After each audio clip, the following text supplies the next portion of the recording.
and forever. The stone that the builders rejected has become the cornerstone. Brothers and sisters, mangutana ng tulpo, I will ask you a question. How many times have you been rejected? Ilang beses na na-experience niyo ma-reject? Of course, many times. No? And rejection is one of the hurtful experience of a person. Napakasakit po sabi nga, no? Rejection is where others will say, di ko kayang tanggapin to the other person. No? Mahirap. No? And yet, in our life, no? Sa atong kinabuhi, no? In our sa atong sabi nga, relationship with others, this happen. Nangyayari, rejection.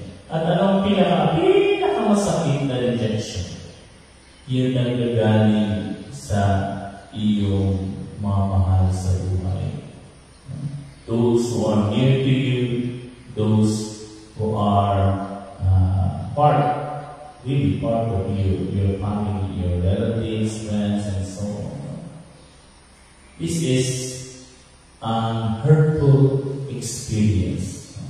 Masakit na experience. And yet, we know that even Jesus, ang Ginoo, He experienced rejection. No matter what,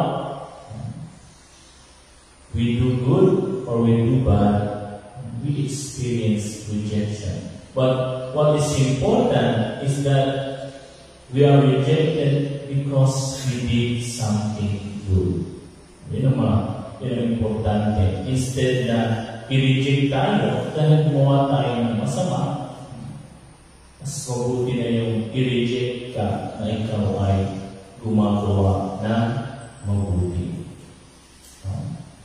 Because God will be with you. Naaangin mo sa'yo na si Lord na mag-protect sa'yo. Just continue doing good.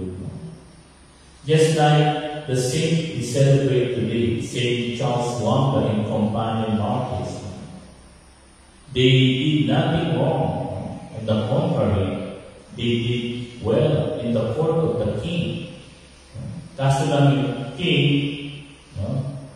according to some biography, na hindi masyado inaalala itong tungkol sa king ni Charles Wamba. Pero alam niyo, sa Book of Saint, hiling hari na napapatay ni Saint Charles Wamba ay homosexual. Bakit pinapatay niya si Charles Wamba ng Companion? Kasi gusto niyang galawin itong mga altar server. Dahil hari siya. So, nung hindi niya magalaw, nung lumabas si Charles Wamba, nasabi niya, mas mabuti pa mamatay kami kaysa tumisan mo. Tumisan yung aming ulit bilang mga bata, bilang mamatay na lang. We offer ourselves to God. And see, they were rejected by the king because they want to preserve their purity. They want to be pure in the sight of God. It is a hurtful a hurtful experience to be rejected, and yet it is much better and holy to be rejected doing what is right, doing what is good. Kasi maraming tao ngayon, they compromise their faith compromise their faith for fear of rejection. Takot silang ma-reject. Ay, pag nag-rosaryo ako, pag nagsisimba ako parati, baka i-reject ako ng mga kaibigan ko. Wala na akong mga friends, BFF. Ay, paano yun pag nag-against ako sa divorce, nag-against ako sa mga same-sex union, baka kung anong sabihin sa akin. Ngayon na, nilalagyan nila yung term na homophobic. Homophobic ka. May mga term pa sila ngayon para sa mga and ewan ko kung nakita niyo sa TV, sa news, no? Yung mga halos lahat ng university, high school, at school, no? Mga lahat, Pride Month! Ayan, no? Mga bandila ng mga LGBTQ++ minors, no? Equality! Love! So, pag ikaw, if you defend what is in the Bible, if you defend what the church teaches, sasabihin sa'yo, ay, Bible ka, ay, ano ka, KJ ka, you're homophobic, they will reject you because you want to be faithful to Jesus and to our Blessed Mother.